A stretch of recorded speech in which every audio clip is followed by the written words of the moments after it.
ஸ்ரீமதி வசந்தா பஞ்சாபிகேஷன் பற்றி ஏதாவது சொல்லணும் அப்படின்னா அன்பர் தான் சொல்லுவேன், வேறு எதுவும் எனக்கு தெரியாது. ஆனால் என்னென்னா சில விஷயங்கள் எனக்கு தெரிஞ்ச வரைக்கும் டாக்டர் பஞ்சாபிகேஷன், வசந்தா பஞ்சாபிகேஷன் அவர் ரெண்டு பேரும் இந்த ஊரில் திருப்புகழ் ஆரம்பித்த அந்நியத்திலேருந்து அவர் நம்ம வெங்கட்ராமன் குருஜி கூட இருந்துட்டு அவருக்கு பக்கபலமாக எல்லா இதுவும் பண்ணிட்டு வந்திருக்கா. மாமி வந்து தமிழ்நாடு கவர்மெண்ட்டில் ஒர்க் பண்ணிட்டு இருந்தா. பர்சனல் திங் என்னென்ன, she was a professor. He was a professor in Indian Institute of Science in Bangalore. தமிழ்நாட்டிலே தான் இருப்பா. நான் இங்கே ட்ராவல் பண்ணி வருவா, எவ்ரி வீக்கெண்டு வருவா. குழந்தைலாம் இங்கே தான் படிச்சுட்டு இருந்தது. கிளாஸ் மிஸ் பண்ணாமல் வந்துட்டு இருந்தான். ஒரு வாரம் வந்ததுன்னா அத்தனை வேலை வரும். சொல்லியிருக்கா, எல்லாம் சமைச்சு வச்சுட்டு தான் வருவேன், இன்னும் உள்ளே பண்ணி வச்சுடுவேன்னு. இருந்தாலும் திருப்புகழை மிஸ் பண்ண மாட்டா, வந்துட்டு இருப்பா. அதை தவிர திருப்புகழின் மீனிங், எசன்ஸ் அப்படிங்கிறத பற்றி ஒரு கிட்டத்தட்ட 100 பாடல்களுக்கு மேலே அதை பற்றி ஒரு விவரங்களை சொல்லி யூடியூப்பில் அதை பதிவு பண்ணியிருக்கா. மோர் தேன் 10,000 பீப்புள் அதை பார்த்துருக்கா. எங்கள் எல்லாருக்கும் நாங்கள் உடனே ஏதாவது ஒரு ஃபங்க்ஷன், டெல்லியில் ஒரு ஃபங்க்ஷன் ஆட்டோம், திருப்புகழ் நண்பர்கள், any function, unopposed, Mami's name is proposed as a speaker wholeheartedly. ஏன்னா தெளிவாக ஒரு ஆரவாரம் இல்லாத, நமக்கு அந்த மாதிரி மனுஷாதான் வேணும். எதுலேயுமே ஒரு ஆரவாரம் இருக்குது. அது எங்கிட்டே சொல்லுவாள், பதட்டத்தில் பண்ணலாம் அப்படின்பா. அது ஒரு ஆரவாரம் இல்லாமல் அமைதியாக ஒரு காரியத்தை செய்யக்கூடியவர். மாமிக்கு நான் இந்த மைக்க கொடுக்குறேன். அருணகிரிநாதர் அப்படின்னு சொன்னோன்னா உடனே எல்லாரும் முத்தை தருப்பத்தி திரு, அவர் கோபுரத்திலேருந்து விழுந்தார். சித்ராமூர்த்தி வந்து ஒரு லெக்சரில் சொன்னான், மூப்பின்னு வச்சுக்கலாம், இனிமேல் கிமு கிபிங்கிறதுக்கு பதிலாக மூப்பின்னு வச்சுக்கலாம். முத்தை தரு பாடும் முன் முத்தை தரு பாடிய பின்னுன்னு வச்சுக்கலான்னு சொன்னான். என்ன கேட்டாக்கா அந்த முத்தை தரு பாடிய முன் பின்னே கிடையாது அப்படின்னு சொல்லுவேன் நான். ஏன்னா அந்த அருணகிரிநாதரோட பாடல்களை பார்த்தோன்னா, அமிர்த கவி தொடைப்பாடன்னு 14,000 பாட்டு பாடினவர். அந்த 14,000 பாட்டில் நமக்கு கிடைச்சிருக்கிறது 1347 பாட்டு தான். இந்த பாட்டில் இருந்து அருணகிரி ராமாயணம் எழுதுறார், சப்தாகம் பாகவதத்தில் சொல்றார், திருவிளையாடல் புராணம் 64 புராணத்தில் 27 புராணம் நமக்கு படிக்க முடியறது, தெரிஞ்சுக்க முடியறது. நாயன்மார்கள் கதைகளா, அதில் ஒன்றுமே தெரியாத ஒரு திருநீலகண்ட யாழ்ப்பாணர், அவரை பற்றி கூட நம்ம தெரிஞ்சுக்க முடியறது. இது வெறும் புராண இதிகாச கதைகள் மட்டும் இல்லை. அருணகிரிநாதர் அந்த வேதங்களாகட்டும் சாஸ்திரங்களாகட்டும் அதெல்லாம் ரொம்ப நன்னா படித்து தெரிஞ்சிருந்தவர். படிக்காமல் தெரிஞ்சுக்காம அப்படியே தானே வந்துருத்து அப்படிங்கிறத சமூகம் என்னால் ஒத்துக்க முடியல. கடவுள் அருள் இருக்கலாம், இருந்தால் கூட ஒரு பேசிக்காக சாஸ்திரங்கள்லாம் கொஞ்சம் படிக்கணும். நூல்கள்லாம் ஆகம நூல்கள் ஓதி அடங்க ஓதி உணர்ந்துன்னு ஒரு இடத்துல சொல்லுவார். பாட்டெல்லாம் நல்லா படித்து தெரிஞ்சுக்கோ அப்படின்னு. நூல்களை கற்று தெரிந்தவர். அது ரொம்ப சிம்பிளாக 2 எக்ஸாம்பிள் சொல்லணும்னு நினைக்கிறேன். அவர் நிறைய இந்த யோக சாஸ்திரத்தில் எடுப்பார். யோக சாஸ்திரத்திலேருந்து, யோக சாஸ்திரம்னா 2 தான் சம்ஸ்கிருதத்தில் டெக்ஸ்ட் புக் மாதிரி. ஒன்று வந்து பதஞ்சலி யோக சாஸ்திரம், இன்னொன்று வந்து ஹடயோக பிரதீபிகா. இது 2 தான் வந்து யோக முறைகளை பற்றி விஸ்தாரமாக சொல்கிறது. பதஞ்சலி அப்படின்னு போட்டோன்னா, இப்போ கூகுள் சர்ச்சில் போட்டோன்னா பதஞ்சலின்னு போட்டால் வேறு என்னவோ வருது. தசாவதாரம்னு போட்டால் கமலஹாசனோட தசாவதாரம் தான் வருது. அதெல்லாம் பார்க்காதீங்க. இந்த பதஞ்சலி யோக சாஸ்திரம், அதில் வர இன்ட்ரிகேட் பாயிண்ட்ஸ் எல்லாத்தையுமே 4 வரியில் 8 வரியில் அவரால் சந்தத்தோட அந்த பொருள் மாறாமல் கரெக்டாக சொல்ல முடியறது அப்படின்னு சொன்னால், அதில் அவருக்கு ஒரு உண்மையான பயிற்சி ஞானம் இருந்தால் தான் முடியும். மூலம் கிளர் ஓர் உருவாய் நடுநாள் அங்குலமே நடுவேறிடை எல்லாம் சொல்கிறார். அளவிட ஓடின்னு ஒரு வார்த்தை போடுறார். வாயுவை அளவிட ஓடு. Inhale 8 times, exhale 12 times, keep your breath till you count 12. அளவிட ஓடி. ஆனால் அப்போவே சொல்கிறார் அதை எதை எங்கே எப்படி சொல்லணுங்கிறது எல்லாத்தையும் ரொம்ப சாதாரண வார்த்தைகள் அவரால் சொல்ல முடியாது. அதில் வந்து பயிற்சி இல்லாமல் அதெல்லாம் சொல்ல முடியாது. யோகா பயிற்சிகள் இதை காட்டிலும் இன்னும் டீப்பாக வேற போகிறார். கும்பகோணம் பாட்டு ஒன்று இந்து கதிர்னு ஆரம்பிக்கும். பொதுவாக இந்த மூலாதாரத்திலிருந்து சுவாதிஷ்டானத்துக்கு மூச்சை செலுத்துறது, அப்புறம் சுவாதிஷ்டானத்திலேருந்து மேலே 3 ஆகிய வரைக்கும் 3 ஸ்டேஜ் தாண்டி போகணும். அப்போ அந்த ஒவ்வொரு ஸ்டேஜ்லேயும் அதுக்கு சர்டன் அப்டக்கல்ஸ் வரும். வெறுமை மூலாதாரத்திலேருந்து சுவாதிஷ்டானத்துக்கு வாயுவை கொண்டு வரணும்னாலே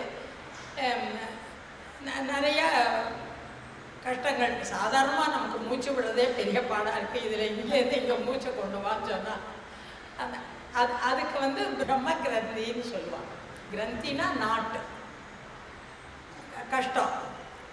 அடுத்த ஸ்டேஜ் 3ல் நகர்த்தணும் அப்படின்னு சொன்னால் அதுக்கு வந்து விஷ்ணு கிரந்தின்னு சொல்லுவாங்க.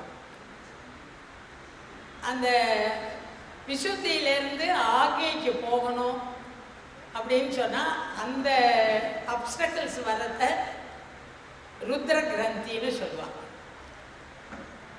இதை இந்த 3 வார்த்தை இதை அவர் இந்த பாட்டில் சொல்கிறார். ரொம்ப நமக்கு பார்க்குற போது ரொம்ப ஆச்சரியமாக இருக்கு. இப்படியெல்லாம் கூட சொல்ல முடியுமா அப்படின்னு. இந்து சேர் அருண பந்தி நடுத்தூண் ஒளிப்பட்டு. இந்துனா சந்திரன், அருணன்னா சூரியன், சூரிய சந்திர இடப்பிங்களை நாடிகள் அந்த சேர்ற இடத்துல இருந்து அது வந்து பிரம்ம கிரந்தி. அடுத்தது இன்பரச பால் அமுத சுவை கொண்டு. பார்க்கடல் இருக்கிறவன் விஷ்ணு. அந்த பால் அமுத சுவை சாதாரணமாக அர்த்தம் பார்க்குற போது அது ஏதோ பால் அமுதம் ரொம்ப இருக்கு. ஆனால் அதில் உண்மையான அர்த்தம் என்னன்னா இட் இண்டிகேட்ஸ் த விஷ்ணுங்கிறது. 3வது என் குணமுற்றோன் நடன ஆடகம். என் குணமுற்றோன் சிவபெருமான் ருத்ர கிரந்தி. இதை எல்லாத்தையும் முடிச்சுட்டு கண்டு கழித்தே ஆனந்த கடல் மூழ்கி 1008 அண்டமதை அறியும். 1008 அண்டமதைனா சகசிராரம். இது 3ஐயும் தாண்டினாதான் நீ சகசிராரத்துக்கு போக முடியும். ரொம்ப டிஃபிகல்ட் இன்ட்ரிகேட் பாயிண்ட்ஸ். ஆனால் அதை ரொம்ப சர்வசாதாரணமாக ஒரு 4 வரி பாட்டில் எழுதிவிடுறார் அவர். அந்த மாதிரி எழுதணும்னு சொன்னால் அவர் வந்து யோக சாஸ்திரத்துலலாம் ரொம்ப சிறந்தவராக தான் இருக்க முடியும். யோக சாஸ்திரம் படிக்கிறவாளால் ப்ராக்டிஸ் பண்ணுறவாளால் ஒழுக்கம் கெட்டு இருக்கவே முடியாது. தனி மனித ஒழுக்கம்ங்கிறது ரொம்ப முக்கியம் இந்த யோக சாஸ்திரங்களையெல்லாம் ப்ராக்டிஸ் பண்ணுறதுக்கு. சாஸ்திரங்கள்னு எடுத்தோம்னாக்க எத்தனையோ மனு தர்ம சாஸ்திரத்தை பற்றி சொல்கிற போது வகைக்கும் மனு நூல் விதங்கள் தவறாதே வெகுட்சி தனையே துறந்துன்னு சொல்லுவார். மனு தர்ம சாஸ்திரம்லாம் படி, ஆனால் கோபத்தை விடுன்னு சொல்லுவார். அந்த மனு தர்ம சாஸ்திரத்தில் 12வது சாப்டரில் சொல்கிறான், இத்தனையும் நீ பண்ணு, ஆனால் இதெல்லாம் எப்போ உனக்கு சித்திக்கும், இந்த தர்மசாஸ்திரத்தெல்லாம் நீ அடிக்கேர் பண்ணுற போது எப்போ உனக்கு எல்லாம் நல்லதாக நடக்கும் அப்படின்னு கேட்டேன்னா அது வந்து வெறும் கோபத்தை விட்டால் தான் உனக்கு முடியும். இந்த ஆதிசங்கரோட அடிக்கடி அருணகிரிநாதரை கம்பேர் பண்ணுவாள். சுப்பிரமணிய புஜங்கமும் அனுபூதியும் ஒன்றா இருக்குது. ரொம்ப சிம்பிள்.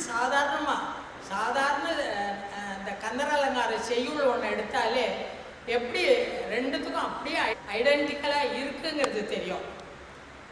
ஆதிசங்கரர் தனக்கு ஒரு குருவை தேடிட்டு போகிறார். கோவிந்த பகவத் பாதர் குகைக்குள்ளே உட்கார்ந்துருக்கார். நீ யார் அப்படின்னு கேட்குறார். அப்போ ஆதிசங்கரர் ஒரு பதில் சொல்றார். அது 6 ஸ்லோகமா சொல்றார். நிர்வாண ஷடகம்னு சொல்லுவாங்க. அந்த நிர்வாண ஷடகத்துல முதல் ஸ்லோகம் நீ யார் அப்படின்னு கேட்டிருக்கார். மனோபுத்தி அகங்காரம் சித்தாணி ந அஹம் ந ச ஸ்ரோத்ரா ஜிஹ்வா ந ச கிராணா நேத்ரே ந ச व्योमा ந பூமி ந தேஜோ ந வாயு சிதானந்த ரூபம் சிவோகம் சிவோகம். இவ்வளவுதான் ஆதிசங்கரர் சொல்றார். தேனென்று பாகென்று உவமைக்கோணாவும் தெய்வ வள்ளிக்கோன் எனக்கு உபதேசித்தது ஒன்று உண்டு. என்ன உபதேசித்தார் அவர்? காலன்று நீரென்று மண்ணும் அன்று நான் காற்று இல்லை, நான் சரீரம் இல்லை, சாரி நான் வாயு இல்லை, அக்னி இல்லை, சரீரி என்று அசரீரி என்று. அதே தான் ஆதிசங்கரர் அங்கே சொல்றார். ந தேஜோ ந வாயு ந பூமி, எதுவுமே இல்லை. நான் ஆதிசங்கரர் பேசுறதும் ஆதிசங்கரோட வார்த்தைகளையே தான் அருணகிரிநாதர் நமக்கு தமிழ் படுத்தி அவ்வளவு அழகாக கொடுத்துருக்கார். இவ்வளவு சொல்ற அருணகிரிநாதரை பற்றி நம்ம எப்போ பேசினாலும் அட்லீஸ்ட் நம்ம திருப்புகழ் அன்பர்களாவது அவரை பற்றி சொல்ற கதைகளை பற்றி நினைக்கவே கூடாது. ஆதிசங்கரர் அருணகிரிநாதர் அப்படின்னு சொன்னால் அவரோட சாஸ்திரங்கள் அவரோட திருப்புகழ் தான் நமக்கு தெரியணுமே தவிர மற்றதெல்லாம் நமக்கு தேவையே இல்லை. இப்போ எதிரில்லாத பக்தினா என்னன்னு பார்ப்போம்.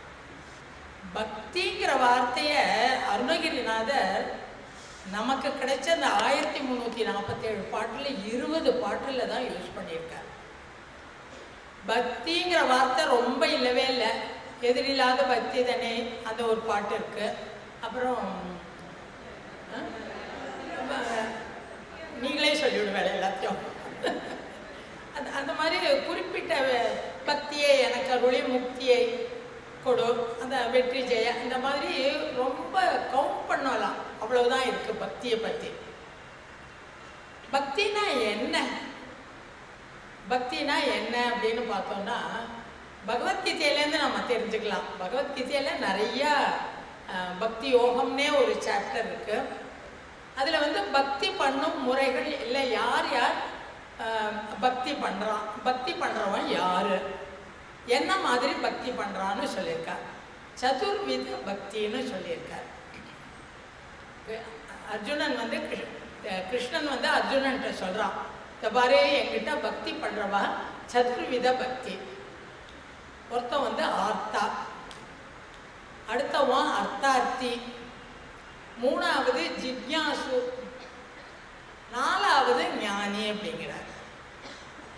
ஆர்த்தா அப்படின்னா ஆர்த்தி ஆர்த்தா அப்படின்னு சொன்னால் துக்கம்னு பேர். தமிழ் ஜனாகா பஜந்தே என்ன 4 விதமாக பூஜை பண்ணுறார். 4 விதமான ஜனங்கள் பூஜை பண்ணுறா. ஒருத்தன் ஆர்த்தா. ஆர்த்தாங்கிறவன் துக்கத்தில் இருக்கிறவன். துக்கத்தில் இருக்கிற போது பகவானை வேண்டுறோம். இந்த திருப்பரங்குன்றம் குகையில் கொண்டு 999 பேரை அடைச்சாச்சு. 1000வது பர்சனாக அந்த நக்கீரரை கொண்டு விட்டுட்டா. எல்லாரும் சேர்ந்து இப்போ பாரு ஒன்னால நாங்கள் எல்லாரும் சேர்ந்து பரலோகம் போக்குறோம் அந்த பூதத்தாலன்னு சொல்கிற போது நக்கீரர் திருமுருகாற்றுப்படை பாடுறார். அது துக்கத்தில் இருக்கிற போது ஆண்டவனை வேண்டுறது. திரௌபதி ஹே கிருஷ்ணான்னு அலர்றா. நாராயண பட்டத்திரி பாடுற நாராயணியம் பாடுற. எப்போ ஒரு துக்கம் ஒரு கஷ்டம் வரபோது பகவானை வேண்டுறோம். வாடி நோக்கிழந்து வறுமையின் தீ நேர் புழுவாகி கிடந்து அப்படின்னு சொல்லுவார் அருணகிரிநாதர். அந்த மாதிரி கஷ்டத்தில் இருக்கிற போது வேண்டுறவன் ஆர்த்தா. அடுத்தவன் அர்த்தார்த்தி. அவனும் இந்த உலகத்தில் எனக்கு பணம் வேணும், எனக்கு புகழ் வேணும், எனக்கு எல்லா சௌகரியங்களும் வேணும், அந்த மாதிரி கேட்குறவன். சூரபத்மன் பெரிய பக்தன். ஆனால் அவன் எதுக்காக வந்து தபஸ் பண்ணினான்? தனக்கு வலிமை வேணும், இந்த உலகத்தையே நான் எல்லாரும் எனக்கு கீழே வரணுங்கிறதுக்கு பண்ணினான். ராவணன் பெரிய சிவபக்தன். இவர் அருணகிரிநாதர் சொல்கிறார், உடுக்க துகில் வேணும், நீழ்பசி அவிக்க கனபானம் வேணும், மெய்யுரு நோயை ஒழிக்க பரிகாரம் வேணும், இருக்க சிறுநாரி வேணும், படுக்க தனி வீடு வேணும், எல்லாம் வேணும் அப்படிங்கிறார். அது எல்லாமே வந்து அர்த்தார்த்தியில் தான் வரும். மூணாவது வகையான பக்தி என்னன்னு பார்த்தோன்னா அது ஜிக்யாசுன்னு சொல்லுவாங்க. ஜிக்யாசு அப்படின்னு சொன்னால் இந்த 2 லெவலை விட இவ இன்னும் கொஞ்சம் ஹையர் லெவல். இந்த இதுக்காகலாம் பக்தி பண்ணுறதில்லை. தனக்கு கஷ்டம் வருதுன்னோ இல்லை தனக்கு ஏதோ வேணுங்கிறதுக்காகவோ பக்தி பண்ணுறதில்லை. அவள் பக்தி பண்ணுறதெல்லாம் இன்னொன்று எனக்கு ஞானம் வரணும், பகவானை அடையணும், முதல்ல அந்த மாதிரி பக்தி பண்ணுறது. பக்தி பண்ணுறதுங்கிற போது அவளுடைய மெத்தட் வந்து நிறைய ஜப தப்பங்கள், யாகம் பண்ணுறது, யஜ்யம் பண்ணுறது, இந்த உலகமே க்ஷேமமாக இருக்கணுங்கிறதுக்காக அதிருத்ர ஹோமம் பண்ணுறேன் அப்படிங்கிறா. இந்த மாதிரி வழிமுறைகள் எல்லாம் சரண சிவார்ச்சனை தனே மறவேனே, சிவகலைகள், ஆகமங்கள், மிகவும் மறை ஓதும் அன்பர்கள், இதெல்லாம் வந்து ஜிக்யாசூல வருவா. இந்த 4வது வகை இருக்காளே, அவள் தான் வந்து பக்திக்காகவே பக்தி பண்ணணும். அவளுக்கு எதுவும் தேவையில்லை, பக்தி மாத்திரம்தான்.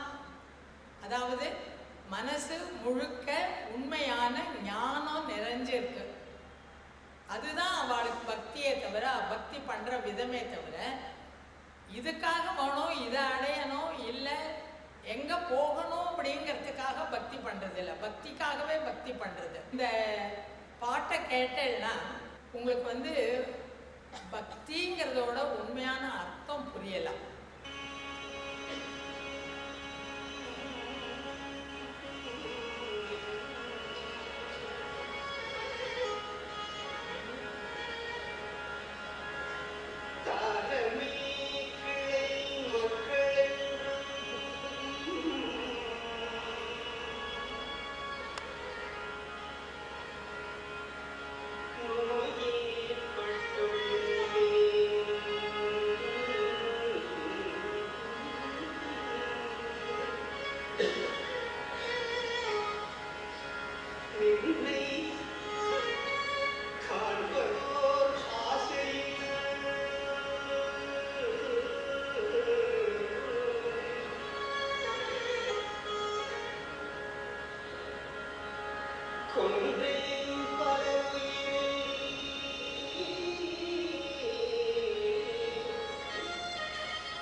இது எங்கள் சின்ன குருஜி வெங்கட்ராமன் பாடினது.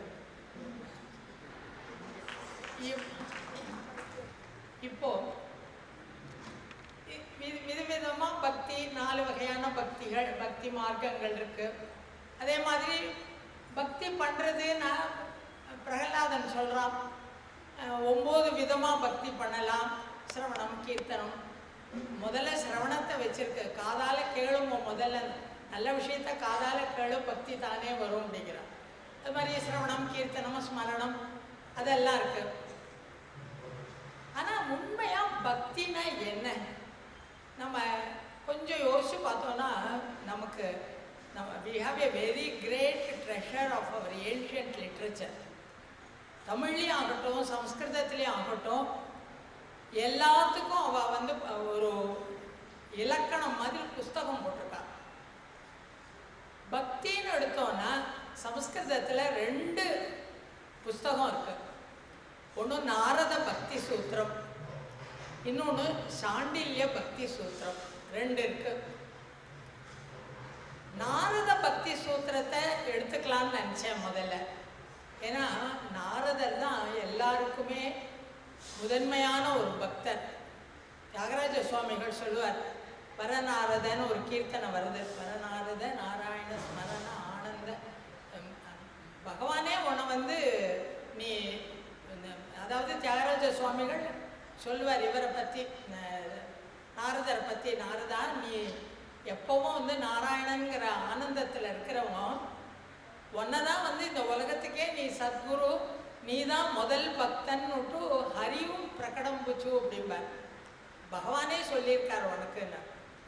அதனால அந்த மாதிரி பக்தன் நாரதர்.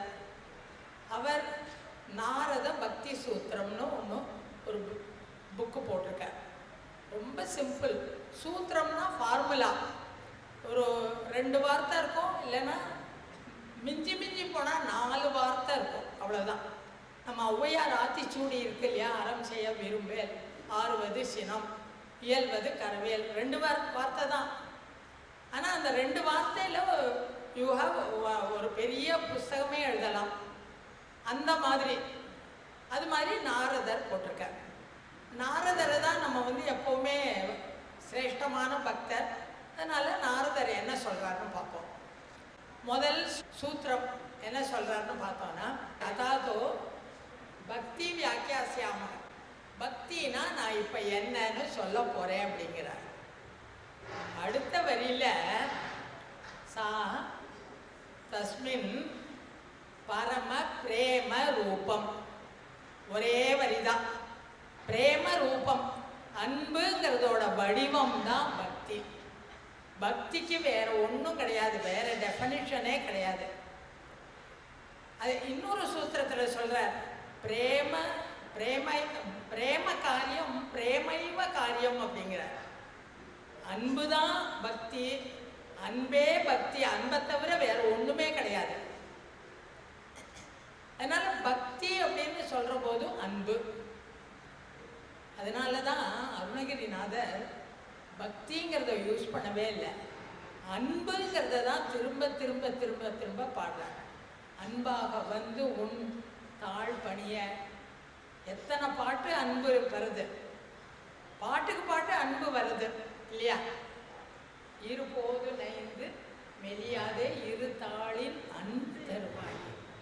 எனக்கு பக்தி வரணும்னா அன்பு வரணும் மனசில், அதை தவிர வேற ஒன்றுமே இல்லை. ஸோ பக்தினா அன்பு அப்படின்னு நாரதர் சொல்லிட்டார். அவிரோதம்னு நம்ம பார்க்குறோம், அன்பு அவிரோதம் 2ம் முக்கியம் அப்படின்னு நம்ம திருப்புகளில் சொல்கிறோம். இந்த அவிரோதம்னா என்ன, இந்த அவிரோதத்தை பற்றி எதானு இருக்கா அப்படின்னு பார்த்தா, இந்த சாண்டில்ய பக்தி சூத்திரத்தில் அந்த துவேஷத்தை பற்றியே தான் ரொம்ப அழகாக சொல்லுது. சாண்டில்ய பக்தி சூத்திரத்தில் ஞானம் இதி சைன்ன துவேஷதோபி ஞானஸ்ய ததஸ்ததே. இந்த ஞானம்னு பக்தின்னு வரணும் அப்படின்னு சொன்னேன்னா துவேஷம்னு இருக்கவே கூடாது. துவேஷம்னு இருந்ததுன்னா அங்கே வந்து பக்தியே இருக்காது. இன்னொரு சூத்திரத்தில் சொல்லுவார், துவேஷங்கிற வார்த்தையே பிரதிபக்ஷம் அப்படிம்பார். அந்த துவேஷங்கிற இருக்கிற இடத்துல பக்தியே இருக்காது. வெறுப்பு, விரோதம், எனக்கு இது பிடிக்கும், எனக்கு இவாளை பிடிக்கும், இதை செய்யவே, இதை செய்ய மாட்டேன், அந்த மாதிரியான எண்ணங்கள், விரோத மனப்பான்மைகள் இருக்கிற இடத்துல பக்தி வரவே முடியாது. அதனால தான் அருணகிரிநாதர் திரும்ப திரும்ப அவிரோதம் அவிரோதம்னு சொன்னார். அவர் பக்தி அப்படிங்கிறத ரொம்ப குறைச்சலாக யூஸ் பண்ணியிருக்கார். ஆனால் இந்த அன்பு அவிரோதம் ரெண்டையும் நிறைய பிரயோஜனப்படுத்தியிருக்கார். இன்னொரு சாண்டில், இன்னும் சூத்திரத்தில் இன்னொரு இடத்துல சொல்றது, துவேஷாயஸ்து நைவம் அப்படிம்பார். அந்த துவேஷம் இருக்கிற இடத்துலையே பக்தி இருக்காது அப்படிங்கிறார். துவேஷம்னு இருந்துருக்குன்னா அந்த இடத்துல பக்தியே இருக்காது. அதனால இந்த நம்ம திருப்புகழ்ல அன்பு அவிரோதம், கோட்டாலையின்றி அவிரோதம் ஞானம் வர பாடுறாரு. எத்தனை பாட்டில் பாடுறாரு அவிரோதம். ஞான சுடர்வாள் கண்டாயடா அந்தகா, அது என்ன ஞான சுடர்னு கேட்டால் அவிரோத ஞான சுடர்வாள். அவிரோத ஞானம்னு எனக்கு வந்தாதான் எனக்கு வந்து மரணம் பிறவிங்கிற ரெண்டும் இருக்காது. அந்த அவிரோதங்கிற ஞானம் வரபோது தான் எனக்கு என் மனசில் முழுக்க பக்தி நிறைஞ்சிருக்கும். அன்பு வேணும், அவிரோதம் வேணும். இதை தான் வந்து நம்ம குருஜி பக்தி பரப்புறோம், திருப்புகழ் மூலமாக பக்தி பரப்புறோம் அப்படின்னு சொல்கிற போது இந்த அன்பையும் அவிரோதத்தையும் தான் நம்ம திருப்புகழ் அன்பர்களுக்கு ஊட்டி இருக்கிறார். அதுக்கு நம்ம ரொம்ப ஒரு பாக்கியம் பண்ணியிருக்கோம். இந்த திருப்புகழில் பக்தி அப்படின்னு சொன்னோன்னா பக்தி எப்படி வருது? இத்தனை பேரை பாட வச்சிருக்காரு. இத்தனை பேரை பாட்டுங்கிறது வந்து ஒரு குரூப்பாக சேர்ந்து பாடுறோம், இது பண்ணுறோம்னு சொல்கிறோம். ஆனால் இன்னைக்கு இந்த 5 நாளில் 6 நாளில் எங்கெங்கே இருந்த எல்லாமோ வந்திருக்காரு. ஸ்கூல் உண்டு, குழந்தைகளுக்கு ஸ்கூல் உண்டு, ஆஃபீஸ் உண்டு, பேர குழந்தைகளை பார்த்துக்கணும். எத்தனை டிஃபிகல்ட்டிஸ். டெல்லியிலேருந்து வர வேண்டியிருக்கு, ட்ரிவாண்ட்ரத்துலேருந்து வர வேண்டியிருக்கு, மழை, வெயில், காற்று, சொந்த பணத்தை செலவழிச்சுண்டு ஒரு நாளைக்காக தான் ஒரு நாளாவது வந்து நம்ம இந்த ஃபங்க்ஷனில் கலந்துக்கணும் அப்படின்னு எது உங்களை தூண்டி இருக்குது? அது குருஜி விதைத்த அந்த அன்பும் அவிரோதமும் தான். அந்த அன்பும் அவிரோதமும் மனசுல பதிச்சு வச்சுட்டோம்னா அதுதான் பக்தி. அதுதான் நம்ம வந்து முருகனுக்கு அருகில் அழைத்து கொண்டு போகின்ற நிலை.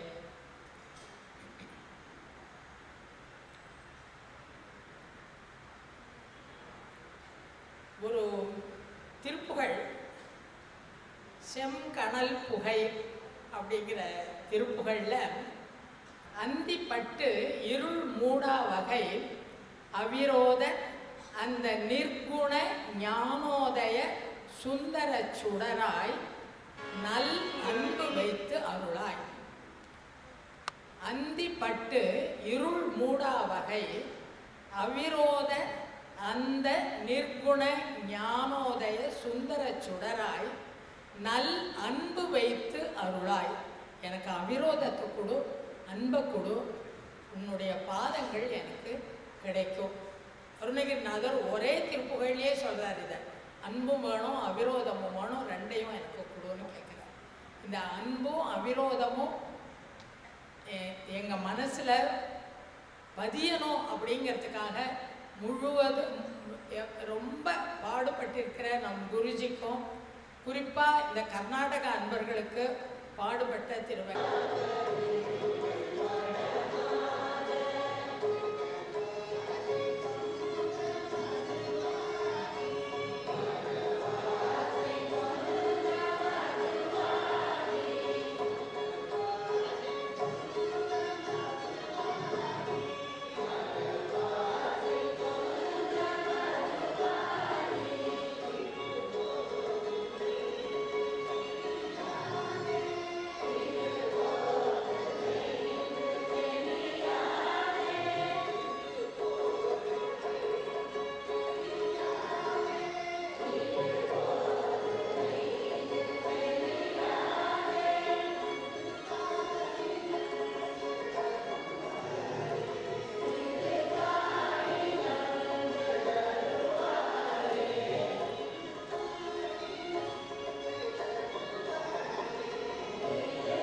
தேங்க்யூ.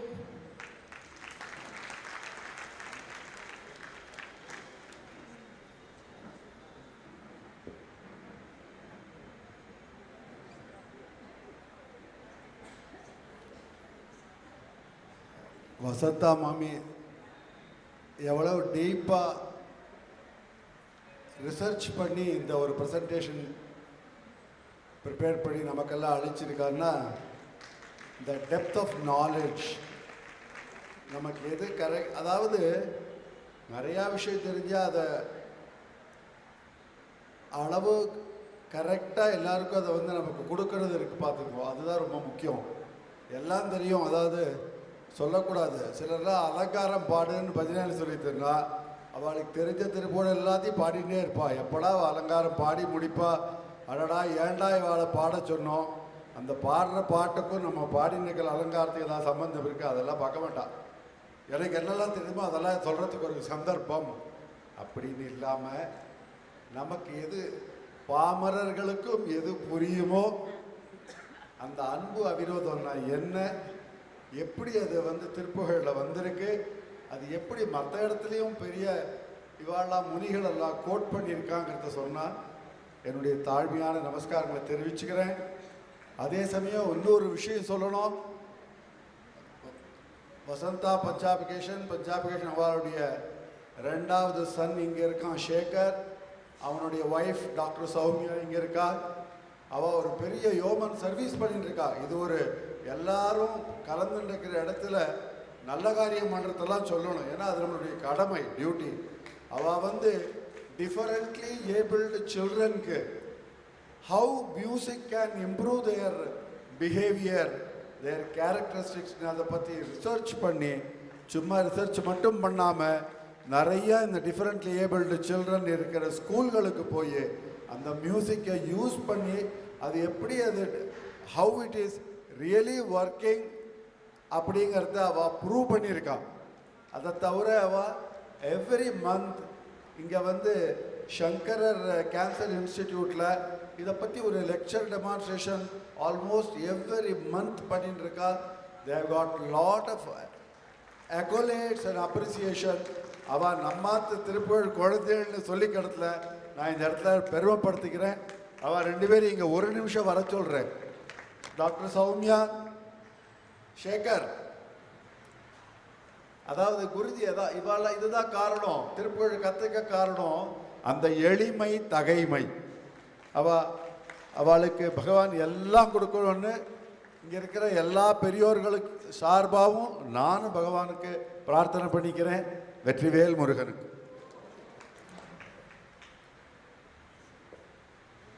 அடுத்தது ராஜி மாமியை எங்காத்து வசந்தா மாமிக்கு மரியாதை பண்ணும்படி தாழ்மையோடு கேட்டுக்கிறேன்.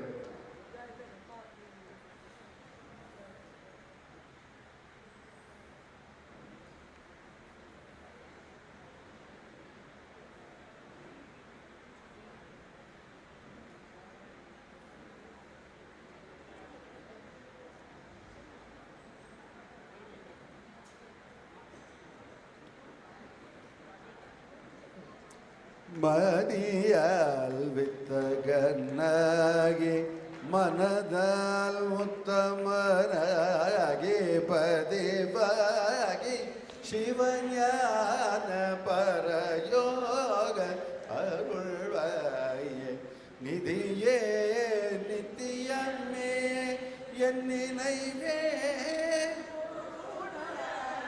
கதியே சொற்பரவே கருபூரில் பெருமாளே மதியால் தகனாகி மனதால் உத்தமனாகி பதிவாகி சிவஞான பரயோகத்தருள்வாயே கருபூரில் பெருமாள்